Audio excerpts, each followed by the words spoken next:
চতুর্পাশে যারা সন্ধ্যার পরে ড্রাগ খাইয়া একটু ঘুরেন তা করে সাবধান করে দিলাম, ড্রাগ খাইয়া যদি ঘুরেন তাহলে আড্ডি ভেঙে নেবো। আমার ফলাফল ড্রাগ খাইয়া ঘুরলে আড্ডি ভেঙে নেবো এবং ড্রাগিসদেরকে ধইরা পিছপোড়া বান দিয়া তাদেরকে তোমরা পুলিশের কাছে হ্যান্ডওভার করো। আগামী 24 ঘন্টার ভিতরে যদি অস্ত্র জমা না দেয়, কাদের কাছে অস্ত্র আছে তাদেরকে আমি বলবো তাদের তালিকা দাও, এদের বাপ দাদা সবগুলারে বাইন্দা পুলিশ অফিস নিয়ে যাবে, তারপরে অস্ত্র আদায় করবে।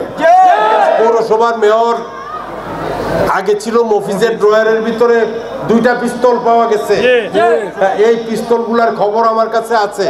এই পিস্তলগুলা যারা নিছ পিস্তলগুলা পুলিশের কাছে জমা দিয়ে দাও। অন রেকর্ড আমি কথা বলতেছি, কারণ এদের যুবলীগের বিভিন্ন লোকজন এই আন্দোলনের আগে বহু অস্ত্র তারা সরবরাহ করছে। এইগুলো এই সমস্ত মাস্তানদের কাছে আছে, পুলিশের কাছে রিপোর্ট আছে।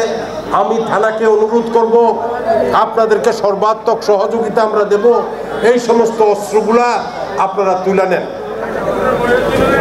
এই দেশে ন্যায় বিচার প্রতিষ্ঠা করার জন্য ইতিমধ্যে অন্তর্বর্তীকালীন সরকার কিছু পদক্ষেপ নিয়েছে।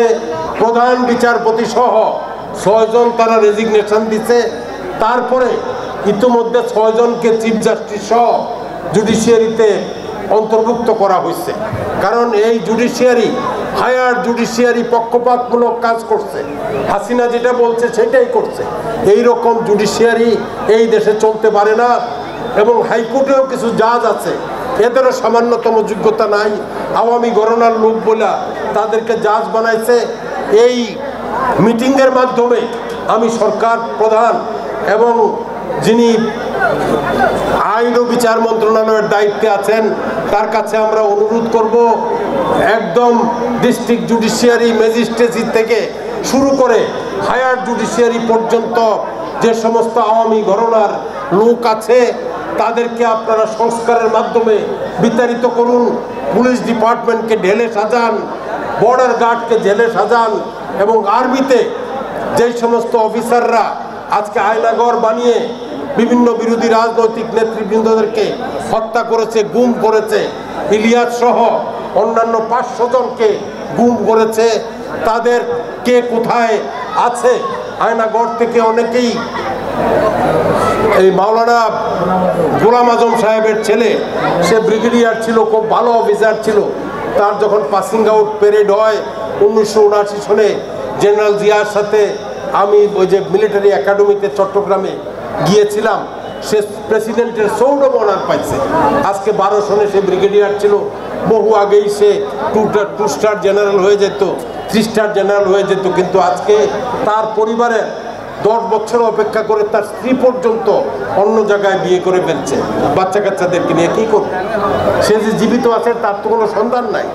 এই রকম অত্যাচার অবিচার যারা চালাইছে, ওই সমস্ত তদন্ত করে যেই অফিসাররা এইগুলোর সাথে ইনভলভ, আর্মি অফিসার হোক আর যেই অফিসারই হোক, তাদেরকে শাস্তির আওতায় আনতে হবে। আমি ভিডিও কনফারেন্সেও বলেছি যে আমরা সবাই একসাথে চলবো, আমরা কোনো চাঁদাবাজি করব না। আমার কাছে একটা খবর আছে, বৃহত্তম বিরোধী দল বিএনপির কিছু তথাকথিত নেতা চান্দিনা বাজার এবং তার আশপাশ থেকে 2 কোটি টাকার বেশি চাঁদা, যারা এই চাঁদা আদায় করছেন, আপনাদের কাছে আমার আহ্বান থাকবে, দয়া করে যার থেকে যা নিছেন চাঁদার টাকাটা ফেরত দেন।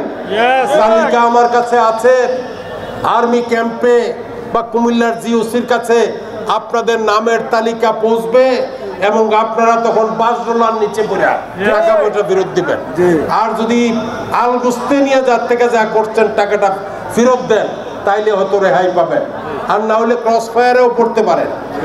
বহুবার আপনারা মস্তানির জন্য ক্রস ফায়ার থেকে আমিও বাঁচাইছি, বিভিন্নভাবে বাঁচছেন, কিন্তু এইবার আমার মনে হয় বাঁচানোর কোনো পথ নাই। কারণ বৈষম্য বিরোধী আন্দোলন, এই আন্দোলনের সমস্ত কৃতিত্ব ছাত্রদের, এই আন্দোলনের সমস্ত কৃতিত্ব জনতার। এই আন্দোলনে এলডিপি, বিএনপি বা জামাত ইসলামের কোনো বড় কৃতিত্ব নাই।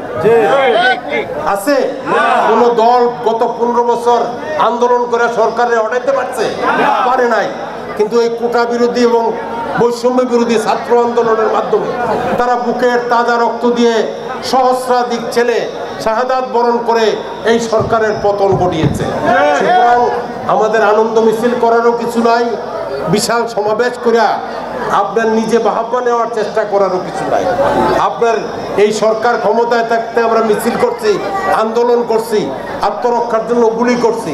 আপনারা কে কোথায় ছিলেন সেটা আমার জানা আছে।